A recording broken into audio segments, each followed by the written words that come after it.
Պարոն Շարմազանով 2015 թվականի մարտի 24-ին ազգային ժողովը միաձայն ընդունեց, դատապարտեց Պոնտոսի հույների ցեղասպանությունը, կհիշեցնեք այդ դրվագը ում նախաձեռնությամբ էր։ Դրվագ չէ, դա մի քանի տարվա աշխատանք էր։ Նախաձեռնությունը սկսել էի ես եւ երջանկայաշատակ Վահան Հովհաննիսյանը։ Գաղտնիք չի, որ ես հունական ծագում ունեմ եւ հունական համայնքի ակտիվ ներկայացուցիչներից էի։ Եվ դեռևս 2010 թվականին դիմեցի մեզ, մենք աշխատանքային խումբ ստեղծեցինք եւ քանի որ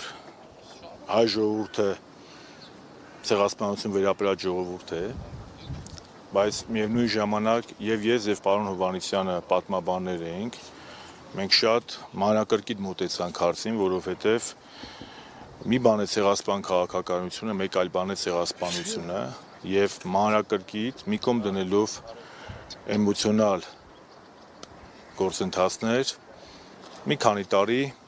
ես ինքս ղեկավարեցի այդ աշխատանքային խումբը եւ պատմաբանների հետ միասին եւ Հունաստանում եւ Հայաստանում եւ աշխարհի տարբեր երկրներից անհեքելի փաստեր եւ սկզբնաղբյուրներ իհայտ բերեցինք, հրապարակ բերեցինք եւ արդեն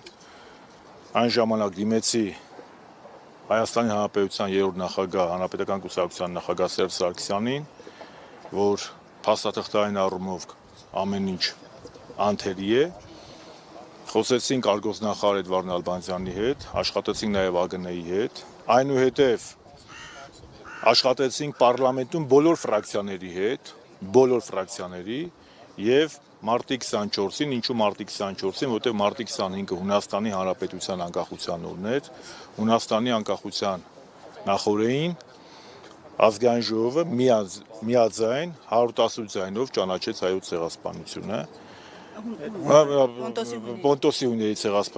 Պոնտոսի հույների ցեղասպանությունը եւ ամենակարևորը մայիսի 19-ին էլ հենց Հունաստանի պարլամենտը այսօրը 15 թվականին իր քայլն էլ արեց, նա Հունաստանի պարլամենտում պարլամենտի ղեկավար Զոյի Կոստանդնուպոլոյևի նախաձեռնությամբ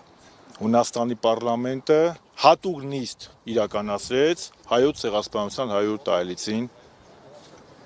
շրջանակներում։ Սա ինչով է կարևոր, որ մենք մայիսի 19-ին այստեղ ենք եւ հիշում ենք։ Ցեղասպանության հիշատակի օրը նշելու նպատակը անցյալի հանցագործությունների դատապարտումն է, նոր հանցագործությունների կրկնության թույլ չտալն է, բայց մեր դեպքում դա նաեւ եւս մեկ անգամ վերահաստատումն է այն գաղափարի, որ դժբախտաբար մեկ դար անցել պանթուրքիստական քաղաքականությունը եւ ցեղասպան քաղաքականությունը չի փոխվել եւ նույն ցեղասպան քաղաքականության օրինակները մենք տեսանք եւ 20 թվականի պատերազմի եւ 23 թվականի Արցախում բռնագաղթի եւ էթնիկ զտման թուրք-ադրբեջանական ցեղասպան քաղաքականության մեջ։ Քաղաքականությունը չի փոխվել, սպասարկումները, բայց ամեն դեպքում փոփոխվում են։ Պատկերացնեք, որ մի օր կառերեսվեք, որ հենց օրինակ Հայաստանի Հանրապետության իշխանությունների դեմքով ցեղասպանության հարցը հետ կմղվի եւ այդ մասին նույնիսկ բացահայտ կհայտարարվի, որ իրենց համար առաջնահերթություն չէ։ Մեր իշխանության ժամանակ իհարկե ոչ։ 91-2018 թվականներին էլի իհարկե ոչ։ Բայց դժբախտաբար այսօր մենք ապրում ենք կոլաբորացիոնիստական, հակահայկական ռեժիմի իշխանության պարագայում, երբ Արարատն են ուրանում սիմվոլը եւ անկախության հռչակագիրն են ուրանում եւ վիզը ծռած Տիրանայում մուրացկանի կեցվածքով Ալիևից թռնում են Էրդողանի գիրկը, Էրդողանից թռնում են Ալիևի գիրկը։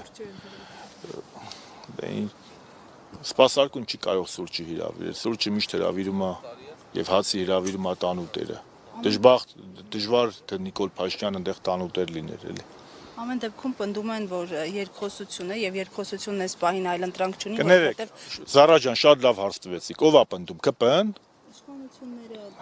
Իրանց շրջանակ ուրեմն Իլհամ Ալիևը ասել է, որ ոչ մի երկխոսություն չկա։ Կամ մենախոսություն, Ադրբեջանի մենախոսություն, դա Ալիևի խոսքերն է։ Եվ ստեղից որևէ մեկը չի հանդգնել արձագանքել եւ դատապարտել։ Բայց եթե երկխոսությունն է, կարող եք ինձ մի հատ կետ ցույց տալ, որտեղ Ադրբեջանը եւ անձամբ Ալիևը զիջումներ են գնացել։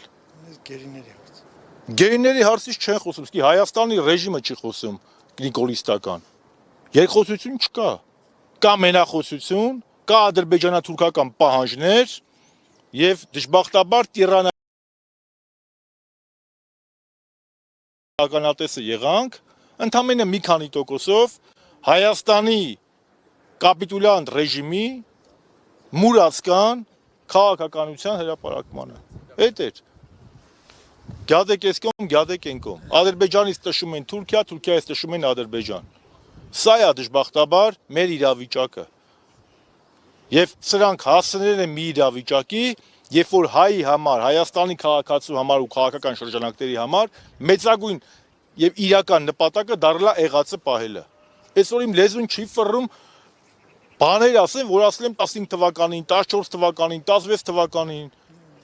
Ես եղել եմ մի մարդը, որ հույները եւ հայերի ցեղասպանության մասին խոսել եմ հենց Թուրքիայում, Իլդիրիմի ու Ասադովի դեմը։ Երբ որ Հյուսային Կիպրոսի այսպես կոչված թուրքական հանրապետության ներկայացուցիչը Անտալիայում ելույթ է ունեցել, ես վետո եմ դրել եւ դուրս եմ եկել դահլիճից։ Բայց այսօր մենք մեր երկրում չենք կարողանում արդեն ցեղասպանությունից խոսալ, Արցախի ինքնորոշման իրավունքից խոսալ։ Եվ հասկացանք պարտությունն է մարդու համար, բայց պարտությունը դատավճիռ չի, պարտությունը չի նշանակում, որ դու պետք է խայտարակվես, դու պետք է Թուրքի եւ ադրբեջանցու